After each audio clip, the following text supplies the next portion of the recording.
Hello, everyone. Welcome back to another episode of 52 Authors, 52 Weeks. And today I have the honor of being joined by Latasha Mathews, author of, and I need to put my reading glasses on, The Dumping Ground, a guide to gaining powerful skills to set life-changing boundaries. That is a powerful subtitle. Powerful, powerful. And I know that you are a licensed professional counselor and life coach, and there's the stigma about getting help. So I'm hoping that today's conversation results in individuals getting some insight into the power of getting counseling, even if it's starting with a book, right? Just to start that journey, but to also realize that whatever they're going through is not necessarily unique to them. We are all have gone, going through, will go through things. And it's important to know you're not alone. So tell our listening and viewing audience all things about Latasha Mathews, licensed professional counselor. Thank you so much for having me, Dr. Lisa. As Lisa stated, I am Latasha Mathews, and I am a licensed professional counselor in the state of Georgia, Nevada, and I provide telehealth services in Florida. I have been practicing in Lawrenceville, Georgia for about 15 years. In addition to that, I am a clinical supervisor. So, what that means is that I help other clinicians who are aspiring to work with individuals, couples, and children. I also am just passionate about mental health and emotional wellness more than anything else because you're either healthy or you're not. And so I think that there is a stigma behind mental health. So when you think about it, if we break it down, you're either emotionally well or you're not. And so that may help those that don't want to think about the mental piece. In addition to that, I love training individuals. That would be corporations and women in leadership because I work with a lot of high achieving women that deal with a lot of stress. Stress falls under the umbrella of mental health as well and emotional wellness. And I write, I teach, and I consult also.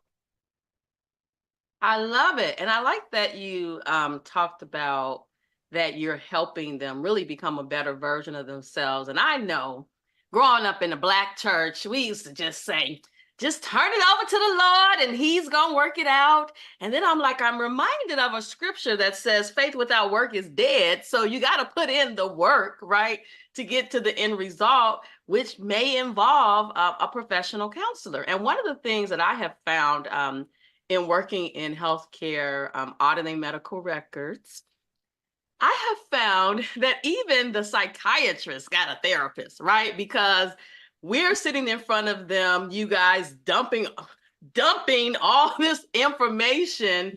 And I think about me and the work that I do in reading, for example, behavioral health, mental health records, and I see some of the challenges that individuals go to, suicidal home ideation, all those things. And I have to check my mental status when I'm even reading the record to make sure it's not dumping on me. And I remember one time being in New Mexico, being surrounded in this room with four walls with behavioral health charts stacked up to the ceiling that I was reviewing, right? I was there for a couple of weeks and I had to put on my religious music. I had to get up about every hour to kind of just check myself. But I also was reminded that there could be one defining moment that transitions you from where you are into a state that is not healthy. And you need to be thankful for what you have. And if you don't think you have all the things, you need to be happy for what you have, but also recognize what triggers you and when you need the help and not be ashamed to get the help because it's okay. Yeah, yeah. One moment can change everything, and you can be um, represented in the charts that you were reading. So that's some heavy lifting when you're reading over and over again. What we call that is secondary trauma where you are not in it, but you're in it. And so I'm glad you were able to kind of step away and step back in, which is what I have to do as well. That's the boundary, right?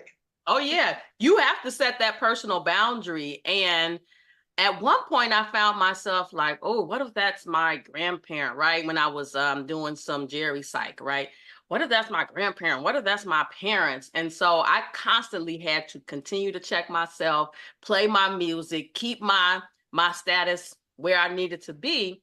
But I remember the day that I decided that I didn't want to be here anymore and I took 30 Mm. Tylenol, I'm reminded of my stomach being pumped, right? And the few hours that I spent in Heart Grove Hospital here in Chicago, realizing that I was okay. But that one moment, and mine was situational. I had 2 years prior, had given a birth to a special needs daughter. I was raising her by myself. She can't hear, she can't talk. But I realized in that moment that God gave her to me for a reason and that I needed to be here to care for her. So 32 years later, here we are, and life is sweet. But it wasn't until 2022 that I even started to share my own story. And Mm. not because I was ashamed of it, it was just I kind of swept it under the rug and moved on with life. And once I started to shift, I realized that I had been through some things, right? And a lot of times people look at you and they think you got it all together, but they don't know you be in the car crying, in the tub crying, right? Sitting down watching TV crying.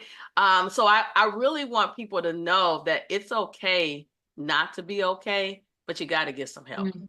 Yes, yes. Look at you advocating for mental health during Mental Health Awareness Month. Yes.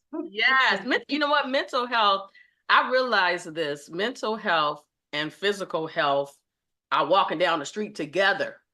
They cousins, girl. They like, Yeah. no, they Yeah. twins. They like conjoined twins. Yes, they are. And I think because of the stigma, and I saw this during the pandemic where we saw more of it emerge, like it was there, but it started to emerge.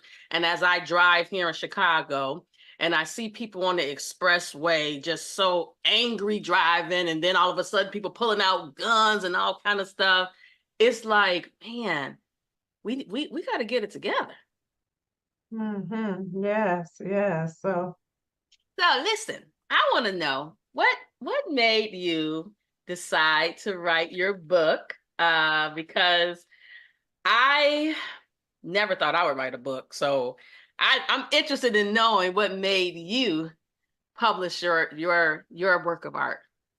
yeah, yeah. So, thank you for sharing your story. As we started to talk about the importance of reading, um, there's also a piece that is very therapeutic for all people, specifically African Americans, to be able to African American women, men, to be able to tell our stories, but also heal as we share those stories. And to be honest, when I was writing my book, that was the first time I've ever experienced anxiety. At this point, I was a mental health professional. I did not have any diagnosis when I entered the field. But one of the things I realized is that I had a lot of shame as I wrote. It was me and God, like, I don't want this, I can't. It was a lot of tug of war with writing because I had to also admit that I had poor boundaries. Didn't have them, was people pleasing all over the world, was manipulating people, because that's what people pleasing is. It's lying and manipulating people to get something that you need. I had to admit that in some cases I did that and that I wasn't happy with myself and I wasn't all that I presented on the outside. And so um, the book came after meeting with a therapist who introduced this word boundary to me. And I'm like, I ain't learned that growing up. What's a boundary? And she walked me through all of these areas that I was angry on the inside that I wouldn't share with others, and started to help me unpack, how to say no and how to identify what my values were. You're not going to tell these folks everything that's in the book. They need to get their own copy of the book. But I have a really close friend who kicked off 2024, 52 authors, 52 weeks. And the title of her book, watch this: Speak Up, I Can't Hear You, the Voice of a Woman. And in your book, chapter 4, you say, can't hear you. Are you using your voice effectively? And as I work in healthcare, in leadership capacities, I realize that a lot of people are not using their voice. Mhm. Sometimes it's they grew up in the be seen and not heard generation. They have work hurt, right? Where somebody told them not to speak. They may have imposter syndrome. But as a parent of a special needs child who will never be able to utter a word, I made it Mm. my mission that not only would I advocate for her, but that I would advocate for me as well and show Mm. others the power of self-advocacy. And it's not being bougie, selfish, snobby, all the things that people say when you care and advocate for yourself. It's about loving yourself so that you can be in a place to love others. Because if you don't love yourself, how can you help those that you serve personally and professionally? I don't Yes, know about you, but I don't want nobody hurt messing with me. I need yes, them to yes. heal. Mm. So Yes, and what? Go go ahead. ahead. I'm sorry. No, you go ahead. I was gonna say I do, and you're right. I think one of the things I had to really look at is if I'm not able to assert myself or really speak my truth, I have a I have lots of relationships that I'm really being unauthentic in, because I'm not really telling them how I feel. So it's a lie. So I'm lying over here at work. I'm lying in this relationship. I'm lying in this friendship. And so I mean, it just, it's not really helpful. It doesn't give individuals the opportunity to make the change, or it doesn't give individuals the opportunity to say, okay, well, that doesn't work for me. So it's manipulative at the core level. And then we add nice words like people pleasing, or, you're meek, or all of those other things. And we know that, in the Black church, we can take a scripture and really mess it up. Mess it We up can we all can the say way. that you're supposed to, you know, meekness is not, you don't stand up for yourself. There's this notion that, oh, I'm supposed to be like this and I'm not supposed to say anything because that's thus says the Lord. That's thus says a lie. He does not give you a voice and for you to not use it. And so it's important for us to not manipulate words either when we're talking about setting boundaries. I love it. I read this book a few years ago about setting boundaries. And I think in the workplace, a lot of us struggle, especially as Blacks, we struggle with saying no for fear of retaliation, even though the law says, you're not supposed to be able to retaliate it against, but it can happen. And so we take on all these things, dumping it on ourselves, and which in turn impacts how we operate in our household and our friendships and all the things just because of what's happening over there. And a lot of times it's like business as usual. And I know for me, in 2003, I hit that golden age, the big 5-0. And I made a decision to become comfortable being uncomfortable. And that's when I was free to move about the country, move about the world. I realized what my purpose, what my assignment was. And all the reading and all the things I have been doing the last couple of decades are meeting me today, meeting Mm, me today. And so mm, I'm on this mission to get others to get in alignment with their purpose, because this world has so much to offer. And if you on a hamster, just going around hamster wheel, going around and around in a circle, you look up and it's 2030 and you like, what had happened? And I don't want to live like that. My grandfather is 103 years old right God bless now. him. And when I think about the joy that he has when you see him, if you need me, call me. Now he 103. He telling you, if you need me, call you. He is in alignment with his purpose, right? He's lived longer than a lot of people have lived. And I just look at him and I'm like, I'm gonna be like that. Be like that walking around, still getting around. But I gotta make sure that I continue to feed my soul and feed my purpose and my assignment and keep on going. And those people who are supposed to be with me, they gonna be with me, and the other ones gonna fall off. And I'm That's okay with right. them falling off. And some of them, I mean, if we're really being honest, a lot of people should have been fell off. Huh. We be we be we be holding them on. They should have been gone. And so I do think that when you talk about, turning 50, uh, for me, it was like I woke up and it was really clear that there's just this clarity that comes. There is this freedom, and now I'm allowing curiosity to lead. So sometimes we have these structures and plans, and so really allowing, the Holy Spirit to do more leading. I know when I was younger, you'd be like, "Oh, the Holy Spirit is guiding me and leading me," and I'm like, "Nope, this is my plan. This is my plan." But now it's like I'm curious and I allow it to lead me, and it opens you up, not to not be in alignment, but it just opens you up for more of more purposeful work. Oh, I love that. And you know what I had to do in the medical community when patients are in really bad accidents, in particular, sometimes like kids, and they put them on extracorporeal membrane oxygenation so that the body can rest. Sometimes you got to take yourself out of the space with everybody else and allow your body, your mind, your spirit to rest so that you can be refueled to go and fight.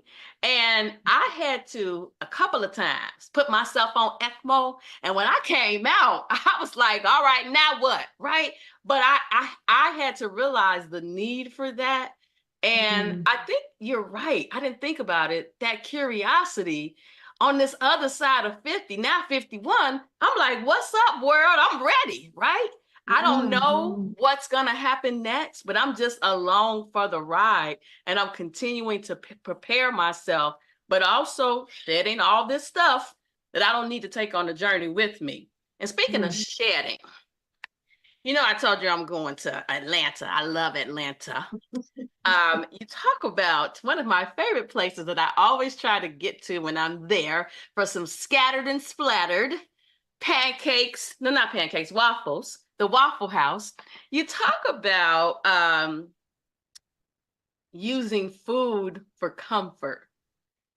When you're on a trip now, you got to get you some waffles when you're on a trip because we don't have a Waffle House in Chicago, not the original one. So tell us about this high stress and finding yourself eating, and how did it make you feel, and what do you want others to know that honestly are doing the same thing? Yes, definitely. Food, and if we're talking about the Black community, Come on, help somebody. we can talk about all communities, but we're gonna talk about the Black community. Food is the gathering place. It's where everything feels good. It's the Christmas dinner, it's the Thanksgiving dinner, it's the 4th of July. If you were raised in a Black community, there's going to be food. And so there's nothing wrong with food, but I think what our ancestors and what our um, parents used food for didn't tell the whole story. So some of our ancestors have a lot of secondary consequences that go with the food. It's Sugar. the diabetes, it's the high blood pressure, it's the sugar, it's the gout, it's all of the things, but we still eat the food because it makes us feel good. It makes us feel good when we don't have the bank account. The funds ain't funding. It makes us feel good when the relationship ends. It makes us feel good until it makes us sleepy. And so one of the things that we have to identify is how do we feel? That's a thing that we didn't talk about back in the day. You can feel nothing because your mama would say, I don't care how you feel. And so now we have this thought process that I can push down my feelings and I can put a whole bunch of stuff in my mouth so I can avoid, needing to pay this mortgage, or we about to get evicted, or my husband cheated, or my wife cheated, and all of these things. And so it's important for us to identify that food is a gift just like anything else. But anytime we take a gift when we use it in the wrong way, it becomes a deterrent. Mm. Mm. So you mean them family reunions and them Mhm. big, big, big meals where you got so much food, you can feed your family, the other folks' family down the block, and some that are experiencing homelessness. That mean that meal, that's one of the That, meals, that right? that's one of the meals I'm talking about. That's one of the meals I'm talking about. And I think it's the easiest go-to. It's the one thing that if you have at least $10 in your pocket, you can control. You can go get some chips, you can go get some cookies, you can control it. And so it speaks to the fact that we don't have control, and eating a lot of food is not going to give us control. It's going to give us some of those other things that we talked about, and it's only temporary. And so that chapter really speaks to the boundary that we have to first set with ourselves so we can identify that is there a healthier option? So if I'm going to do the food, can I do something that's healthier that's not going to cause this secondary thing that I'm going to need some help from later? Mm. You know what? I think also the other aspect, as a person who has suffered with obesity most of my adult life, one of the things that I found that has really been working for me in terms of trying to fight these, older age conditions, even though they can happen when they're younger, is Mm-hmm. altering how I operate. So, for example, I am on the computer a lot. I'm doing these interviews, or I'm working in healthcare. And so, one of the things I started doing, you see here, I'm standing up, right? And I'm standing up because I'm trying to keep that metabolism high. I'm trying to do things to fight what I don't want to happen, because if I want to do all these things in life, I got to be physically, mentally, emotionally ready to do them. And I can't Yes. if I'm always sitting down. And so I decided I was not taking life sitting down, that I was going to be standing up. Yes, yes. And to your point, I have a standing lift as well. I don't use it as much, but I purchased it during COVID because I felt like the clients that I was supporting during that time, it was just heavier. So I needed something to kind of break up all of that sitting down. Yes. But in between sessions, getting up, walking outside, getting some sun, all of those things. Not going to the refrigerator, making a conscious effort to go the other way. Just some intentionality, definitely no judgment, because I do think it's important for us to identify, um, also if someone's listening, if you had to choose between food and a drug, the person's going to say, well, this is the better of the two. As a therapist, if I'm working with someone and they say, okay, it's either this or that, then we're going to work in the context of that. So if someone's listening and they're like, okay, yeah, this is better than what I'm doing before, then we applaud you for that. You just want to know what the secondary consequences to all things, that we all have to set our own internal boundaries to be able to say, you know what, I have to set a boundary with this because it's not going to be helpful later on. Wow, you keep saying boundaries, boundaries, boundaries. I can tell that that is something that you ain't read about. That's something that you are living, breathing, experiencing, because it's coming through from inside out. Mm. And I've worked with so many people who struggle with boundaries. And I actually read a book. I'm always reading a book, but I read a book called The One Thing. And the one thing helped me set some boundaries as well, because I had a habit of having 10 million things going on at one time that I was trying to get done. And I would meet with my administrative assistant and I'd be like, okay, what's pending? And then we got this whole list. And so I had to tell myself every day, write down the one priority for the day. At the end of the day, I'm writing down that I did it, as opposed to trying to do all of these things, but also not accepting new things when I haven't cleared my plate. Because my plate was so full that I was shrinking, trying to maintain. And once I started setting that boundary of, okay, one thing that's priority for the day. Okay, if you can do another thing, I'm not talking about like if I'm on a project for a hospital or something like that, I'm going to get those things done. But even that, when someone tries to say, oh, well, what's the status of this? Let me finish this first. And then I'm going to use everybody else's word, pivot to this one. Because if my mind is all over the place, I feel like that's when you make mistakes. And I was Yes. the queen of multitasking. And I really have reeled it back. And it's been freeing. Like, oh, you don't have to multitask. You don't have to be the overachiever, right? I decided that for my own mental health, one thing at a time was better. Mm. And not dumping more stuff onto my plate. We do that with food, huh? You do that with food. Wow. So I know we're almost out of time. Everybody has a favorite chapter in the book. What's your favorite? Um, let's see. I Don't say the have, conclusion. Writing a let book me is see. so Oh, freeing, but when it's done, you're like, yes.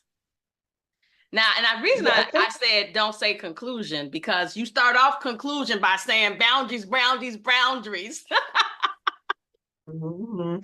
I would say it's the chapter um, that I think I have the most unfinished work in. The one that I believe comes from some generational stuff is the chapter on finances. I think you can do the physical stuff. You can, move the plate away. You can do lots of things to help you physically.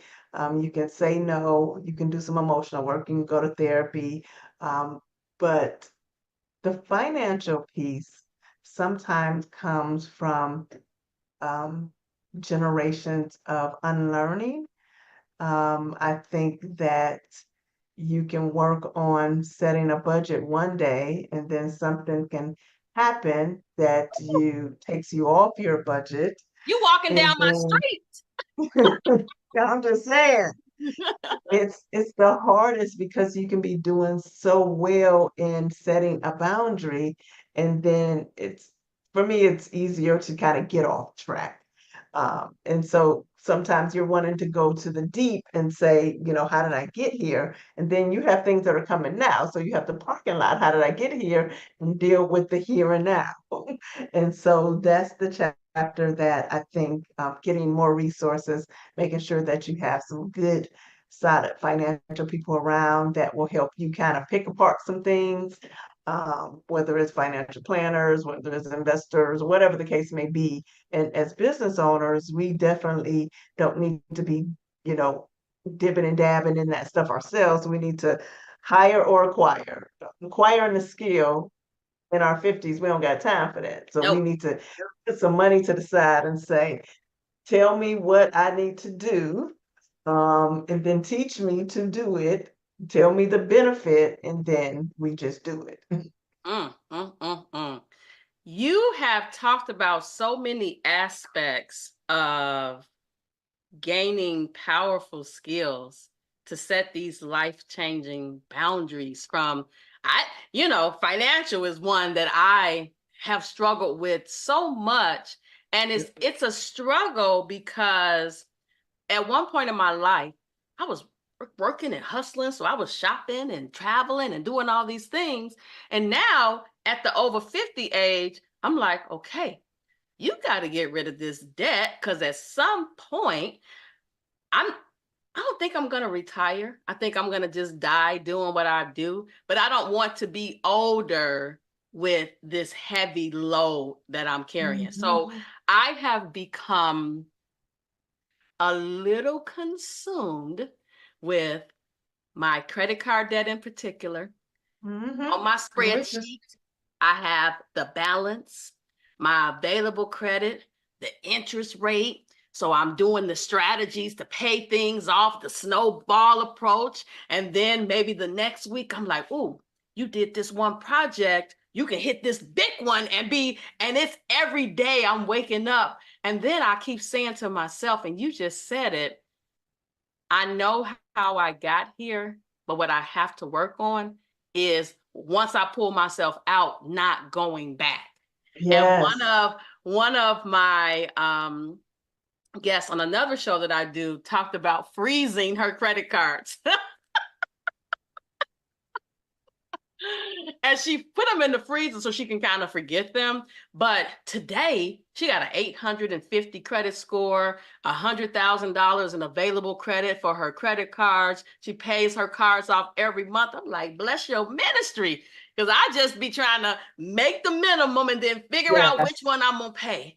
And I Yes. think that's so important for people to know that they look at us and they think we got it all together, and we don't. Mm-mm, we still We figuring it out.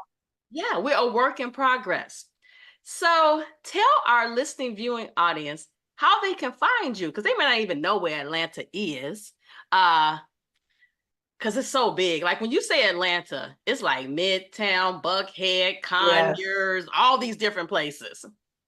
Yes. Yes. So, for those who are, wanted to just check me out on social media, I am at Latasha Mathews Speaks on Instagram. And then my company name on all of the platforms is Why to Live Well, because these boundaries help you live well. I did want to share with your listeners that I am coming out with a second book, and it's really a part two to the boundary setting. What I've learned, Dr. Lisa, over the years is that I have mastered the art of saying no. But no is only half of the story.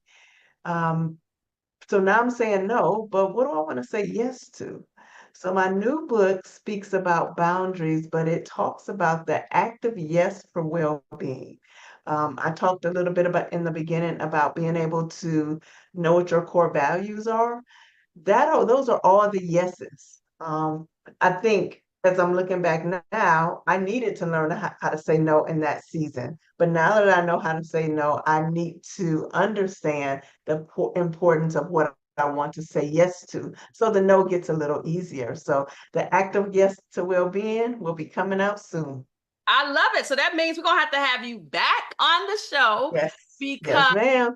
this is about us reaching people where they are because they may not necessarily come to us first, right? They may need to see and hear us and say, let me call Latasha Mathews because I felt her. on that episode, and I believe that she's my person to help me with my journey. And so, the young folks, they all into the videos and all of that. So, and I like the videos as well, because just hearing people talk about their story, I realize I'm not alone. I'm so glad you Yeah. just set me free by talking Mhm. about finances again, right? It's one thing to see it, it's another thing to hear it. Um, Yes. and so it, first of all, lets me know I'm on the right track. I just need to keep going and Yes, not, I got a spreadsheet just like you, Dr. Lisa. We checking it off. Check, check, check. yes, yes. Well, do you have any final thoughts for our listening, viewing audience before we leave today? I first want to thank you. I think this is an amazing mission. I know God is going to bless it. You are definitely walking in your purpose. And for those who want to understand the importance of setting boundaries and keeping them, just follow me for tips. I love it. Well, listen, everyone, this has been another amazing, amazing episode. 52 authors, 52 weeks. I will see you next week.